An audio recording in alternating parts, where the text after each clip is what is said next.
सत्संगत जी, प्यार से कहना धन निरंकार जी कि किस तरह ये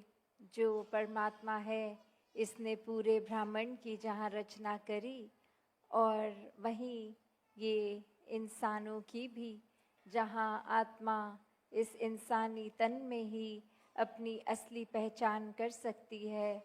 जन्मों जन्मों की भटकन एक मिटा सकती है, एक परमात्मा के दर्शन करके हर पल अपने जीवन को एक पूर्णता से जी सकती है, एक मानवीय गुणों से जी सकती है। ये जो बात अभी भी रूहानियत और इंसानियत संग संग की सुनी कि किस तरह एक इंसानियत भी पूरी तरह तभी होती है जब उसमें ये रूहान, ये परमात्मा शामिल होता है। इसको देख के अंग संग फिर इससे प्यार करके फिर ही एक मानव असली इंसान बन पाता है, क्योंकि अब वो सिर्फ अपने लिए नहीं जी रहा, वो पूरे संसार के लिए जी रहा है। वही भक्तों ने हमेशा सिखाया कि एक सेल्फ सेंटर्ड होके नहीं हर समय जीना है, पूरे संसार के लिए जन्म हुआ है हर किसी का, और कैसे हर किसी के जीवन में ये परमात्मा का होना मानव का सबसे बड़ा एक लक्ष्य। और जीते जी जब इसको देख लिया तो ये आत्मा की भटकन भी समाप्त, और साथ ही फिर एक जीते जी भी जहाँ एक चिंताओं से भी मुक्ति हो जाती है, क्योंकि चाहे हम घर परिवार में, स्कूल्स में, ऑफिसेज में, कहीं पे भी कुछ भी काम कर रहे हों, जब इस परमात्मा को शामिल करते हैं हर पल में तो हर मोमेंट ब्लेसिंग लगता है। हर किसी के साथ फिर वो बात लगती है कि हम एक कुछ भी काम कर रहे हैं दिन का, परमात्मा उसमें है तो एक दुख सुख की अवस्था से वो ऊपर उठ जाता है इंसान कि ये दुनिया है तो इसमें ये अप्स एंड डाउन्स तो आने ही हैं, वो अवॉइड नहीं हो सकते। पर अपने मन को कैसे स्टेबल करना है, सिचुएशंस के साथ मन फ्लक्चुएट ना करे, ये स्थिरता की बात,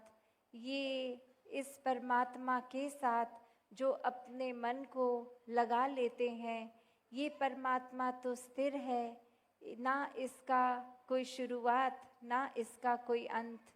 ना ये परमात्मा समय के साथ बदलता है, ये अपनी जगह पर ही कायम दायम है, हमेशा से था हमेशा से रहेगा। बाकी चाहे हम पूरी दुनिया की, पूरे ब्रह्मांड, पूरी सृष्टि की बात करें तो हर चीज़ की टाइमलाइन है, शुरुआत भी है अंत भी। तो अगर हम अपना मन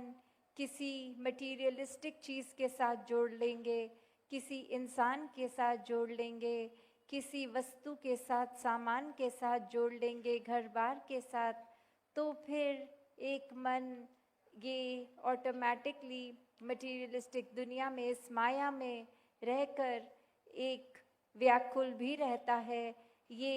एक मन हमेशा फिर समय के साथ एंग्शियस भी फील करता है। तो कोई भी चीज़ जो खुद परमानेंट नहीं है, हमेशा के लिए रहने वाली नहीं है, उसके साथ अगर हम अपना मन जोड़ेंगे तो जहाँ वो चीज़ डगमगाएगी वहीं हमारा मन भी, जो चीज़ आज है कल नहीं, उसके साथ मन लगा लिया तो मन फिर निराश होगा। पर जो परमात्मा हर समय है उसके साथ मन लगा लिया तो फिर चाहे दुनिया में, एक जीवन में परिस्थिति कैसी भी हो, पर ये मन हमेशा स्थिर रहता है, स्टेबल रहता है, काम रहता है। कोई भी सिचुएशन फिर इस मन को डामाडोल नहीं कर सकती। तो कैसे अपने जीवन में जहाँ वो बैलेंस, वो मिडिल पाथ बहुत ही ज़रूरी है कि हमने किसी भी एक्सट्रीमिटी में अपने जीवन के नहीं जाना, क्योंकि जैसे एक कॉइन है तो उसके दो हिस्से होते हैं, हेड और टेल्स। वैसे ही जीवन में ये सुख दुख आते जाएंगे। पर जब बहुत ज़्यादा एक सुख का जीवन चल रहा है, उसका फिर अचानक से समय वैसा ना रहना और दुख आना, तो मन बहुत ही परेशान हो जाता है। और वहीं जहाँ जब दुख खत्म होता है और अब जीवन अच्छा लगता है, तो मन बहुत ही खुश हो जाता है।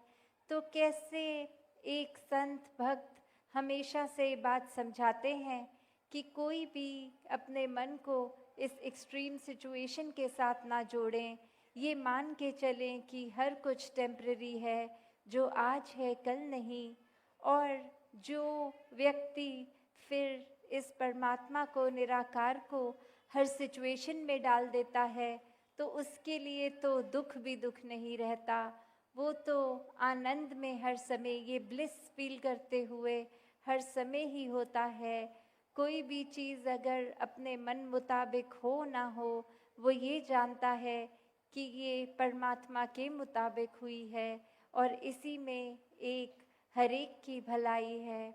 कैसे संत हमेशा सिखाते हैं, जो अभी हर जगह सब सुन भी रहे थे, एक को जानो, एक को मानो, एक हो जाओ, कि ये परमात्मा तो एक ही है, चाहे कोई भी नाम से पुकार लें, ये एंटिटी ये एक है। जब इसको देख लेते हैं, इसको समझ लेते हैं, तो बात वही हो जाती है कि फिर इस परमात्मा की वजह से हर कोई एक समान लगता है। जब ये वननेस, एकत्व स्थापित हो जाता है परमात्मा और अपने मन के बीच में, तो पूरी दुनिया के लोग चाहे कैसे दिखते हों, कैसे खाते पीते पहनते कहीं के हों, भाषा कैसी हो, उनके साथ भी फिर ऑटोमेटिकली ये प्यार हो जाता है। क्योंकि जब ये परमात्मा से ही प्यार हो गया, तो उसकी बनाई हुई ये सृष्टि से भी प्यार हो जाता है। तो कैसे जीवन में चाहे हम एक वो देखें कि जितना ज़्यादा एक इंसान स्पिरिचुअल होता है, उतना ही उसको दुनिया की कोई भी परिस्थिति हो, वो एक अपने आप को जितना स्पिरिचुअलिटी से, इस परमात्मा से, इस सच्चाई से, जो हर समय एक जैसी सच्चाई, ये निराकार, इसके साथ जब जोड़ता है, तो वाकई ही उसको फिर कुछ भी उस तरह एक्सट्रीम असर नहीं होता है। हर किसी को ये तो पता है, हर कोई धर्म ग्रंथ कहता है कि इसी जीवन में जीते हुए परमात्मा को प्राप्त करा जा सकता है, और ये जाना भी चाहिए। तो ये बात कि सिर्फ ब्रह्म ज्ञान द्वारा ये परमात्मा पाया जा सकता है, चाहे सबको पता है, पर कोई भी अपने जीवन में उसकी अर्जेंसी परमात्मा को प्राप्त करने की नहीं समझता। जब छोटे होते हैं एज में, तो लगता है अभी पढ़ने लिखने खेल कूद की एक उम्र है, बड़े होंगे तो एक जीवन में हम इस परमात्मा की ओर अपना ध्यान लगाएंगे। आगे बड़े होके और अपने कामों में लगकर फिर सोचते हैं कि वृद्ध अवस्था में जब बुजुर्ग हो जाएंगे, तब ओल्ड एज में इस परमात्मा के साथ मन को लगाएंगे। तो बात वही कि ये जो डिले करने की आदत, कि अभी नहीं बाद में, पर इंसान को ये ही नहीं पता कि एक जीवन में टोटल सांसें कितनी हैं, बचपन के बाद जवानी आनी भी है कि नहीं, जवानी के बाद बुढ़ापा आना भी है कि नहीं। तो कैसे अपने जीवन में, जहाँ ये जानते हुए कि सबसे ज़रूरी ये परमात्मा ही है, और इसको जानकर, इससे प्यार करके हर समय अपने मन में भक्ति भर के एक हर पल जीना है, फिर भी एक ये जो इंसान डिले कर देता है, तो इसी के ऊपर एक कहानी भी है कि एक गुरु अपने राज्य में जब आते हैं, कि जहाँ उनके बहुत भक्त होते हैं, तो एक भक्त उसमें से पूछता है गुरु से कि ये पूरे संसार को बहुत ही एक ये पता है कि ब्रह्म ज्ञान से ये आत्मा को परमात्मा का बोध ये चाहिए, ताकि वो जीते जी ही मुक्त हो जाएं, और ये आंखें बंद होने के बाद मौत आने पर भी फिर ये मुक्ति हो। तो ये हर किसी की इच्छा है, तो हर किसी को ही ये प्राप्त कीजिए, ये दीजिए ये दान। तो आगे से वो गुरु कहते हैं कि ये किसी की भी इच्छा नहीं है, और वो भक्त बहुत ही हैरान हो जाता है कि ये ऐसा नहीं है गुरुजी, सभी चाहते हैं मोक्ष को प्राप्त करना। तो आगे से वो गुरु कहते हैं कि अच्छा, आप अपने पूरे गांव में जाएं और एक नोट बना के लाएं, हर एक से पूछ के कि उनको जीवन में सबसे ज़्यादा क्या चाहिए। और वो शिष्य ऐसा ही करता है कि जा जा के हर एक से पूछता है, आपको जीवन में सबसे ज़्यादा क्या चाहिए। और फिर जब वो शाम होती है, आंसर देखकर कहता है कि गुरुजी आप ठीक बोल रहे थे, किसी को भी मोक्ष और मुक्ति की तो पड़ी ही नहीं हुई है। जिससे भी पूछा वो इंसान बोला कि मुझे बड़ा घर चाहिए, मेरा स्वास्थ्य ठीक नहीं, मेरी सेहत बेटर हो जाए, मेरे पास सिर्फ एक साइकिल है, मेरे पास गाड़ी बन जाए। तो ऐसे एक मटीरियलिस्टिक, एक तन से जुड़ी हुई ही डिमांड्स थी। आत्मा का कल्याण, ये एक मोक्ष की ओर तो किसी ने भी बात नहीं करी। तो बात वही कि इंसान जब जानता भी है कि सबसे ज़्यादा ज़रूरी इस परमात्मा के एहसास में रहना है, फिर भी जीवन का बहुत कम ही समय निकालता है परमात्मा के लिए। तो कैसे, एक वो बात थी कि एक और छोटा उदाहरण कि परमात्मा की प्राप्ति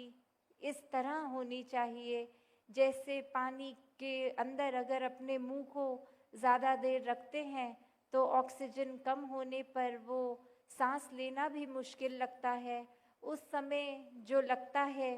कि एक सबसे ज़्यादा ज़रूरत हमें एक सांस की है, ऑक्सीजन की है, ठीक उसी तरह हर समय इस इंसान को सबसे ज़्यादा ज़रूरत इस परमात्मा की ही है कि ये जो एंटिटी है ये हर जगह हर समय रहने वाली, इसी के साथ हर समय एक मन को जोड़ना है। तो दासी इन्हीं शब्दों से आप सबसे आज्ञा लेके कि ये संसार में जहाँ जीवन इस परमात्मा को जानकर भक्ति करने के लिए बना है, तो इंसान समय ना गवाते हुए सारे दुनिया की अपनी रोल्स एंड रिस्पॉन्सिबिलिटीज़ घर की कहीं की भी हों तो वो निभाते हुए साथ में ये भक्ति में अपने मन को जोड़े रखें, ताकि हर समय की भक्ति हो जाए। सत्संगत जी, धन निरंकार जी।